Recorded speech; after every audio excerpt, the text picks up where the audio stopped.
बादामालिया मानो जेब्लायबो उल्था बाथाबना थायो? साननि सोराङाव बादामालिया मानो बिरा? हायाव मानो थाबायनो हाया बादामालिया? बिफांनि दालायाव नोंथांमोना जेब्लायबो बादामालिखौ उल्था बाथाबना थानाय नुयो। बादामालिया हानिफ्राय बिरनो हाया एबा गोब्राब जायो। बिनि गाङा दाउफोरनि बायदि राफोद नङा। बिनि अनगायैबो बादामालिनि आथिङा फिसा आरो गोहो गैया। उल्था बाथाबना थानायाव बादामालिया बिरनो गोरलै जायो। गोजौ बिरनो थाखाय बियो गावनि सिगांनि आसुगुरखौ बाहायो। उल्था बाथाबना थानानै बादामालिया गावखौ गुबुन सिखारिफोरनिफ्रायबो रैखा खालामो। बादामालिया हायाव थाबायनो हाया मानोना हानिफ्राय बादामालिया गोजौ फारसे बिरनो हाया। बादामालिया दाउफोर बायदि हायाव खारनो थाबायनो हाया। साननि समाव बादामालिया बिरनो हाया मानोना साननि सोरांनि जेंनाखौ बादामालिया नायनो हाया। साननि सोराङा बादामालिनि मेगनाव जोबोद गोहोम गोग्लैयो, जायनाखि बादामालिया साननि समाव मेगन नायनो हाया। बेनिखायनो बादामालिफोरखौ साननि समाव बबेबा खोमसि जायगा एबा दन्दर सिंफोराव थानाय नुनो मोनो, जाय जायगाफोराव साननि सोराङा नांस'आ। बादामालिया हरनि समाव फिसानिख्रुइ फिसासिन शिकारफोरखौ गोरलैयैनो हमनो हायो।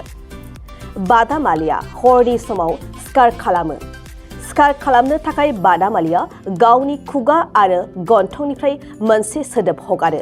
बेखौ इक' लकेशन होननानै मिथिनाय जायो, जाय सोदोबनि जोहै रिंखांनायखौ हमदांफिनो।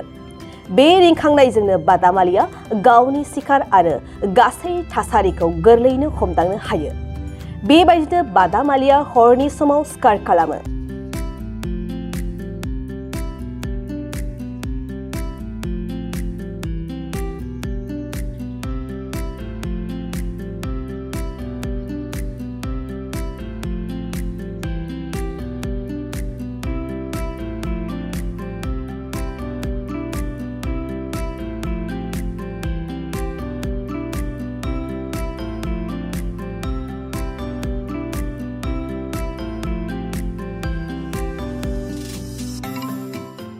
फै बयबो फै, जमदुवार दख'रानि थाखाय मोनसे फोसावथाय।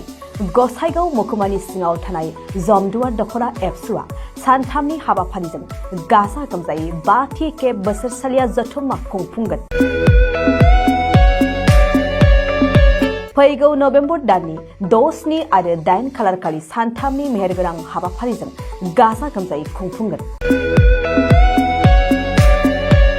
मख'नो गोनांदि खुंफुंनो गोनां जथुम्मायाव बायदि मेहेरगोनां आयदाफोरबो लाफानाय जादों। बेबायदिनो भलिबल, काबादि, खन्थाइ आवरायनाय, लिरनाय बायदि बायदि दिन्थिफुंनाय आयदाफोर, लोगोआव जांख्रिथायारि देंखोगिरि दैख्लं खुंगुर बसुमतारी देंखोमु 1, 2, 3 मेथाइ खननाय बादायलायनायबो लानाय जागोन। फारि बायदियै देंखोमु 1, 2, 3 मेथाइ रोजाबनायाव दख'रानि बेन्दोंआव थानाय गामिफोरनिफ्राय 14 बोसोरनिफ्राय 30 बोसोरसिमनि गेजेराव थानाय बिजाथिफोरा, मेथाइ रोजाबगिरिफोरा बादायलायनायाव बाहागो लानो हागोन। मोनाबिलिनि हारिमु बादायलायनायाव गाव गावनि रोंगौथिजों बिजाथिफोरा बाहागो लानो हागोन।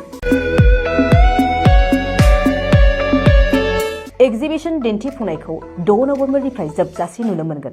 6 नबेम्बरनिफ्रायनो भलिबल आरो काबादि गेलेनाय बादायलायनाया जागोन। 8 नबेम्बर 2022 इं अक्ट' खालारखालि हारिमु मोनाबिलियाव मिस्टार प्रेक्टिकेल बसुमतारी आरो मिस दीप्ति बसुमतारी मोननि गाबगोनां हारिमु आरो फेस्ला दिन्थिफुंनायखौ नुनो मोनगोन।